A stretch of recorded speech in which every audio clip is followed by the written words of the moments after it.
गर्न सकिन्न भयो भने पनि सम्झौता नगर्ने हो भने उहाँहरूलाई हेलिकप्टरबाट जाने मौका दिनुपर्छ हामीले, हैन? हेलिकप्टरको सुविधा प्रयोग गर्ने छुट दिने, त्यसरी हामीले हाम्रो आन्दोलन अगाडि लाने हो। यसपालि टुङ्ग्याएरै छोड्ने हो।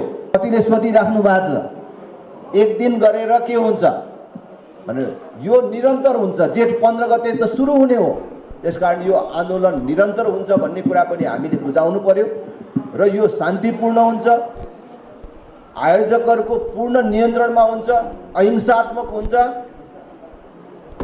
आयोजकहरूले अथवा हाम्रो पक्षबाट कुनै पनि प्रकारको हिंसात्मक क्रियाकलापहरू हुँदैन र हाम्रो प्रदर्शन हिंसात्मक हुँदैन र अरूलाई पनि हामीले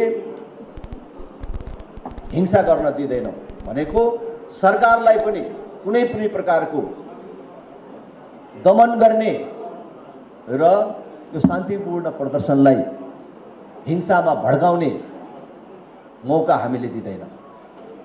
यसपालि हामी भोलि पर्सि नै मानव अधिकार आयोग र अन्तर्राष्ट्रिय सङ्घ संस्थाहरूलाई पनि त्यो प्रदर्शनको अनुगमन गर्न आग्रह गर्दैछौँ।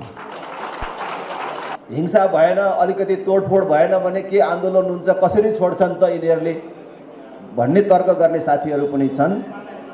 तर भद्र अवज्ञाबाटै, सत्याग्रहबाटै हामीले हाम्रो मान्यताहरू स्थापित गर्छौँ कि प्रधानमन्त्रीले भन्नु अब उमेरको हिसाबले पनि भाग्न सकिँदैन, भाग त भन्नु भएन नि हो भनेर भन्नुभयो।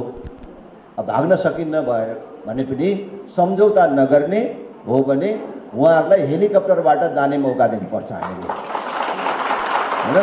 हेलिकप्टरको सुविधा प्रयोग गर्ने छुट दिने, त्यसरी हामीले हाम्रो आन्दोलन अगाडि लाने हो।